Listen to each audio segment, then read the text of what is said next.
For some reason, my body and my mind just wasn't in sync as it is normally in normal fights, And this is a guy that I know I can beat, right? I think 10 out of 10 times I beat this guy. I think you got the one time. And pressure there.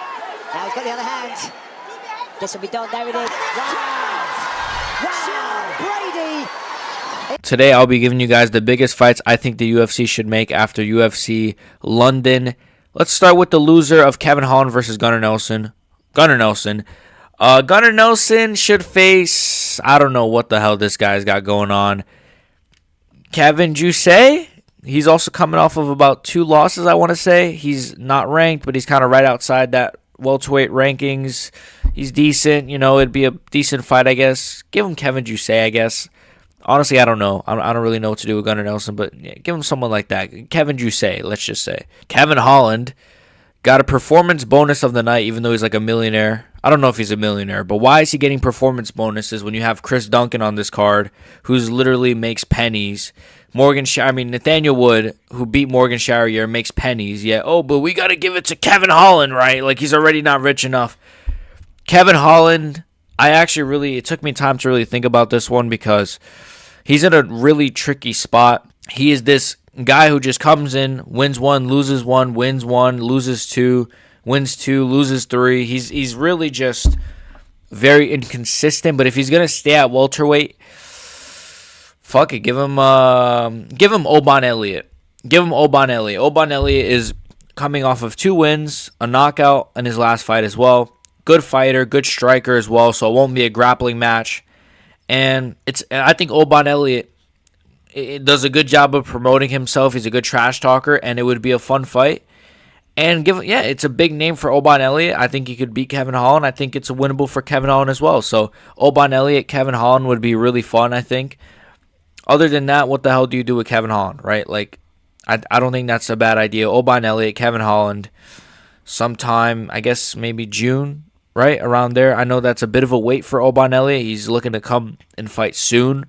But, what are we in March, April, May, June? A couple more months. You got a big opponent like Kevin Holland. He could wait, I think.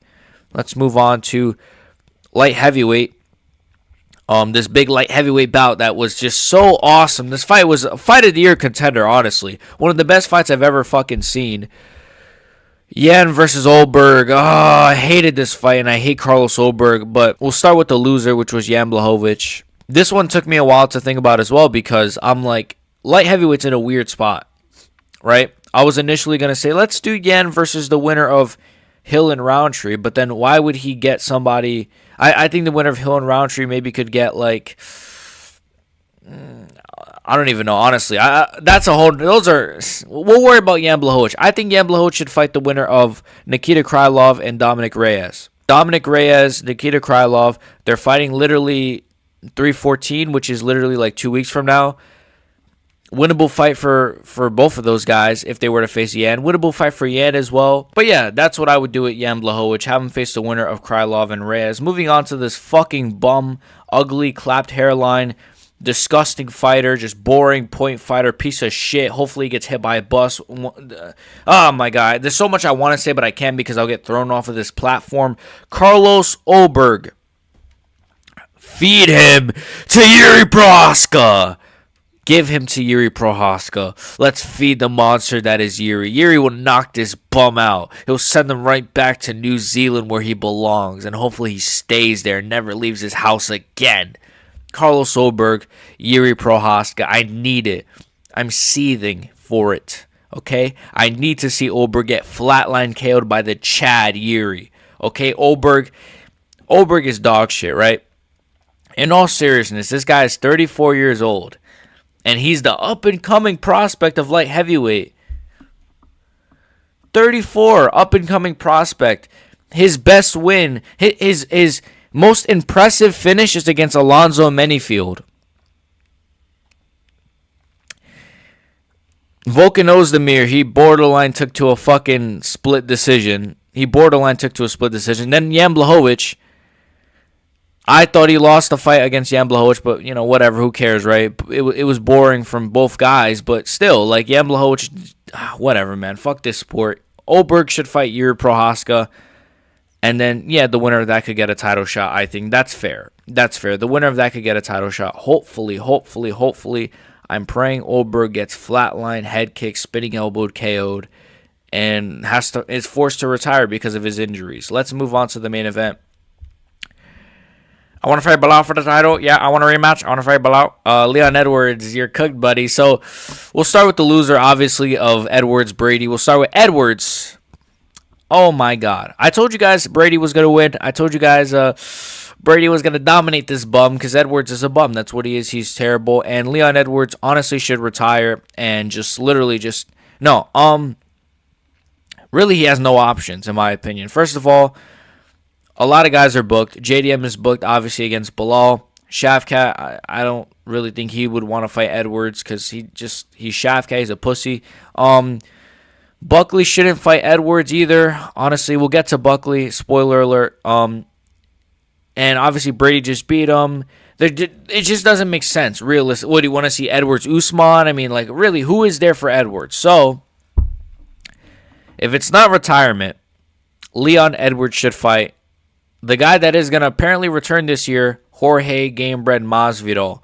Yes, I think Leon Edwards should fight Masvidal. Yeah, I know it's one of those fights where people are going to say, why Masvidal? He's not even, like, obviously in the rankings anymore. They took him out the rankings. He retired. But fuck it. Really, honestly, fuck it. Like, what are the other options? Do you want to see Leon Edwards versus Michael Morales if he beats Gilbert Burns? Do you want to see Leon Edwards versus MVP, who's, like, number 15 ranked? He doesn't have any options. The fight with Masvidal is already a big fight because it already has the build-up from years ago with the backstage brawl. It's winnable for both guys, I think. And Edwards, he doesn't really deserve to fight another big name anymore. I'm sorry. He's coming off of 2 losses now. He needs to fight somebody. I think Masvidal is perfect. I think he would take that fight as well against Masvidal, honestly, because in his head he thinks, oh yeah, I'm going to beat up this washed version of Masvidal, and then Masvidal probably thinks he could beat Edwards as well. So it's winnable for both. I would do Edwards versus Masvidal. If you don't do Edwards Masvidal, then Edwards needs to literally just go back to working at McDonald's. I don't know if he ever has worked at McDonald's, but he needs to go back, all right? So, yeah, Edwards, he's just dog shit. Let him fight Jorge Masvidal, I guess. Sean Brady. The GOAT, Sean Brady. USA, motherfuckers. USA. Sean Brady should fight Joaquin Buckley. Joaquin Buckley is very similar to Sean Brady in that they're both coming off of very impressive performances, impressive wins. It's really not much to say. I think Sean Brady and Buckley, and this is my hot take, are 10,000 times more deserving of title shots than Shavkat Rakhmonov. Shavkat Rakhmonov is coming off of a horrible fight with Ian Gary. And before that, who did he finish? I think it was it Wonder Boy?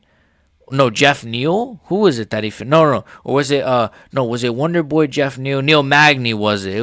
I think it was Neil Magny. The point is, Shavkat Rakhmonov has really no super impressive wins. Other than Ian Gary, who he took to like a really, really terrible fight. Meanwhile, Sean Brady's over here submitting Edwards. No one's ever done that. And then Buckley, Dr. Stoppage, Kobe Covington. And then before that, knocked out Stephen Wonderboy Thompson clean. So, Sean Brady, Buckley, way more deserving than anyone else other than JDM, who's already getting the shot.